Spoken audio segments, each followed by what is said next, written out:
Hey, Jake Roy back here in 90s Bball cards. One of the questions I get asked often is what tools do I need to start collecting?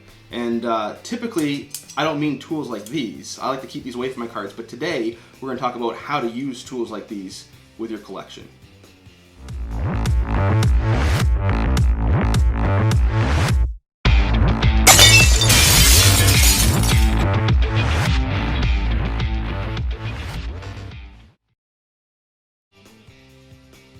Alright, so some people look at these graded cards and they love having them encapsulated for protection. But some people get grades and they aren't too thrilled with them.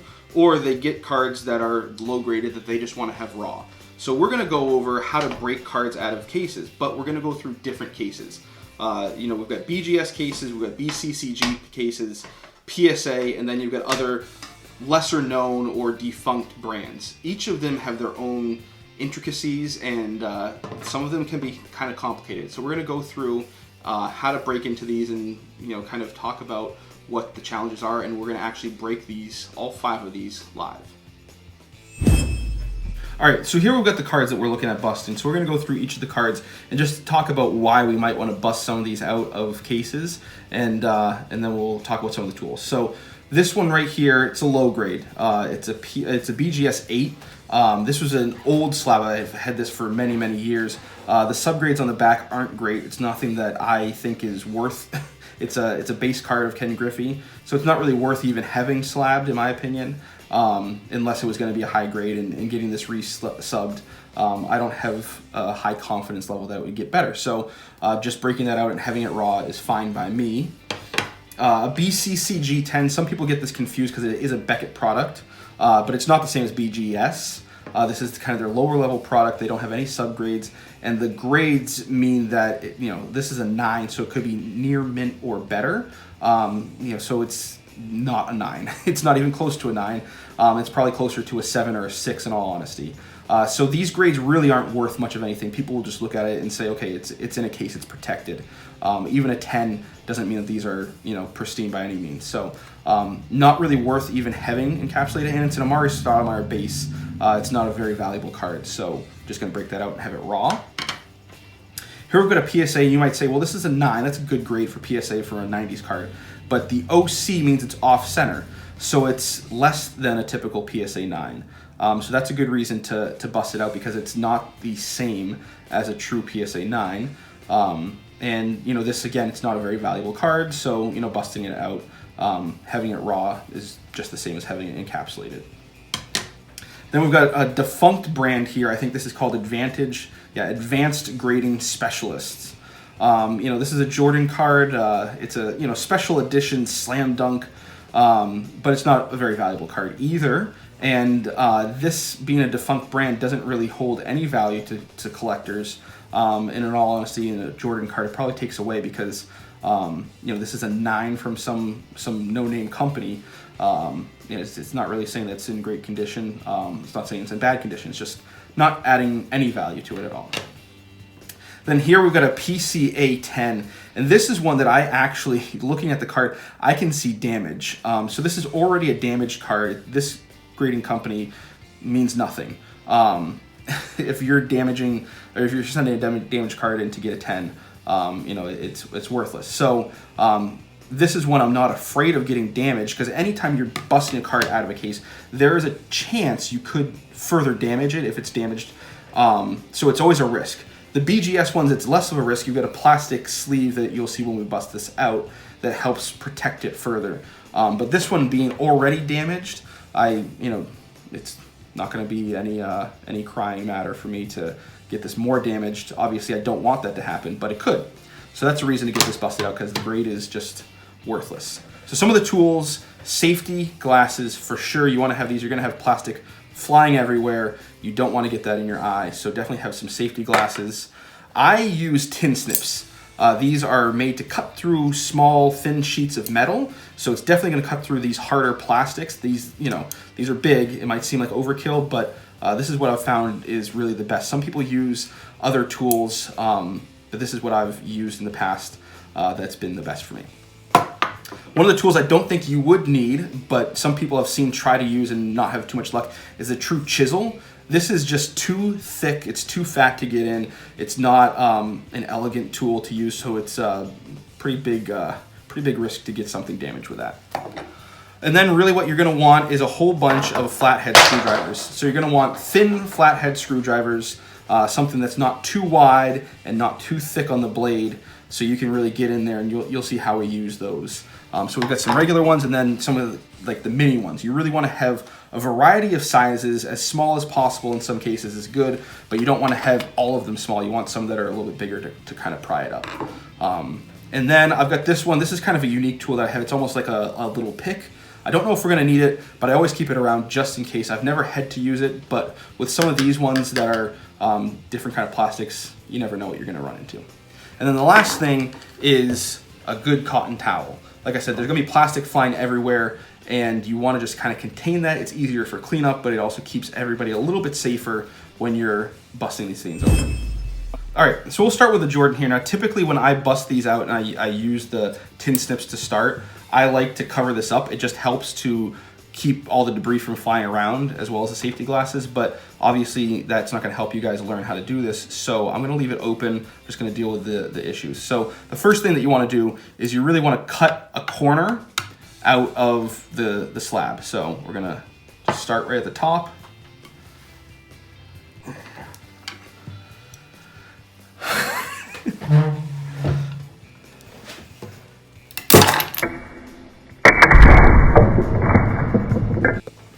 All right, so that wasn't ideal. That's another reason why it's good to have the towel over it. It keeps the card in place. But getting that corner off is the first thing that we want to do. So now that we've got that corner off, you want to come in here with a flathead, and you want to start just trying to pry this open. Now this is breaking pretty nicely. We've got the top pretty much completely off.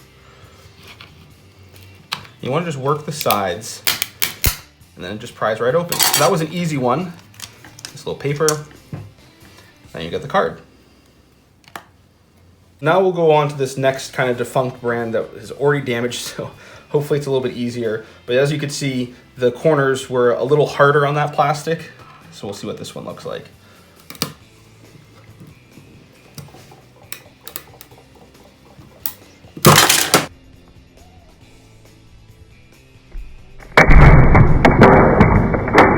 All right, so again, the towel would stop that from flying, but you know, we're into the corner like we want, so now we can come in here with a screwdriver and start prying away.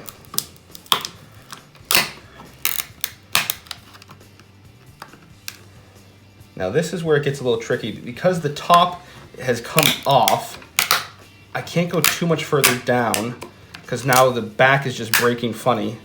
So now we've got the back that's exposed, which is not ideal. We've got another piece of plastic in the middle here, which is just weird. So now we've got to come down on the edge and be really careful because we do not want to damage the card. Again, this was the one that was already damaged, but you really don't want to damage it more. So I'm gonna just try to work it on this side. It's already started to break down the middle, which is just not good.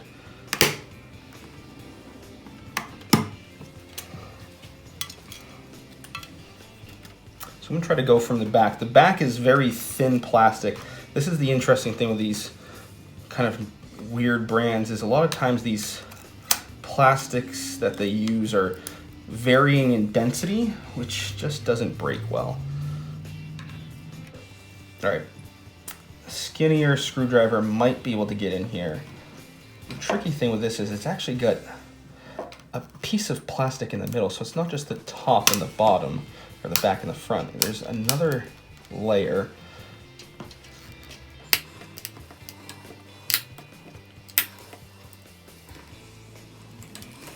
I don't like how that's breaking, but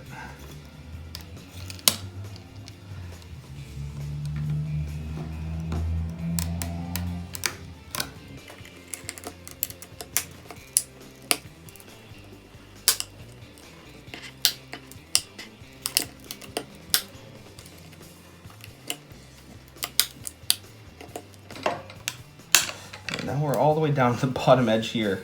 Let's see if this is loosened up at all and I can slide this guy out. All right, there we go. Got that out. All right, It was a difficult one, and that's, again, why those plastics on those weird brands is pose as a challenge. All right, so now here's the lower end Beckett. You guys will see this is a little different. Should be a little bit easier than that last one anyway. And I'm going to cover this one up. You'll still be able to see the corner while I'm cutting it, but this way it should not fly across the room.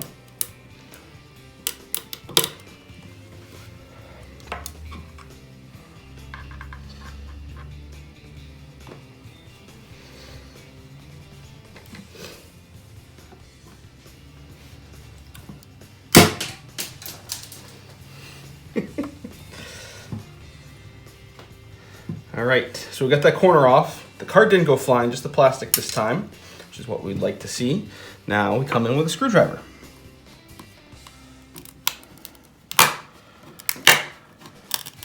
You can see how much better that's cracking, but again, it did crack right down the middle, which is not ideal.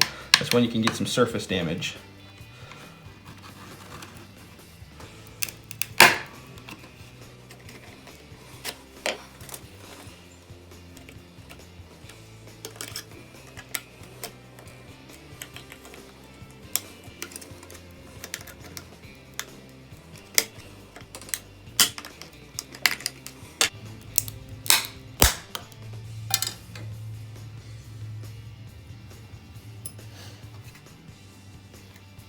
All right, so in this case, I'm just gonna try and crack the top of this off and slide it out.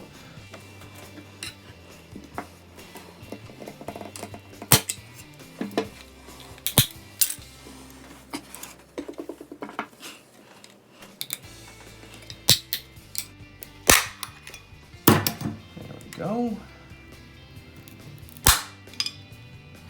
And there it is. All right, PSA.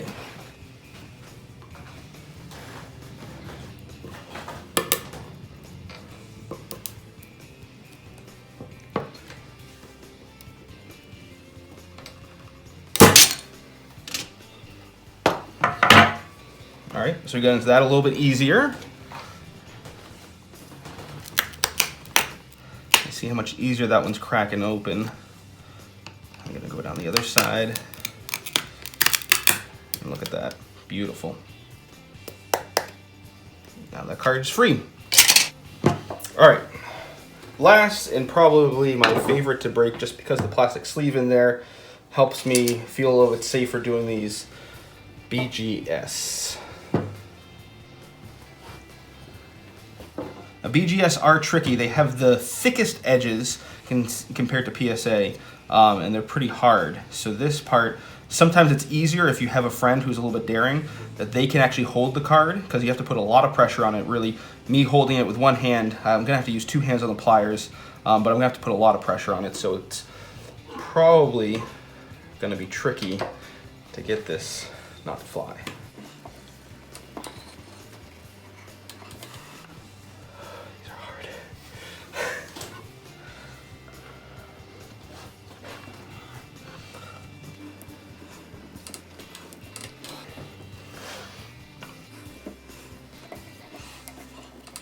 I had to call in the reinforcements on that one. My brother, his hands aren't as fatigued.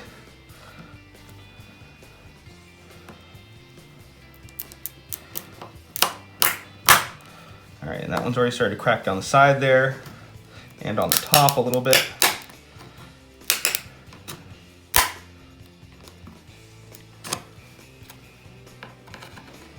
Do a little bit more. The card's already moving in there.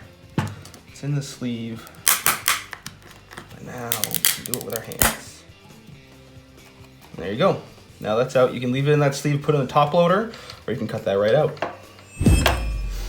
All right, so you guys saw breaking into various cases. So the BGS, like I said, is my favorite. It's a little bit harder because of thick walls, and it's a pretty thick plastic, but it breaks out easily, and having it already in this plastic sleeve is really nice to protect it while you're breaking it out. But the PSA was an easy one as well. So you can see, those best companies really use better products, better quality plastics, which make those cases harder, but it's all one consistent, congruent type of material that when you're trying to break it out, makes it a little bit safer. There's always some danger to the cards potentially for breaking them out, but the Chris Bosch was a bear to get out of that case. It had actually a third layer of plastic in the middle, so that you had a top layer, a bottom layer, and then one sandwich in the middle, which was holding this in place.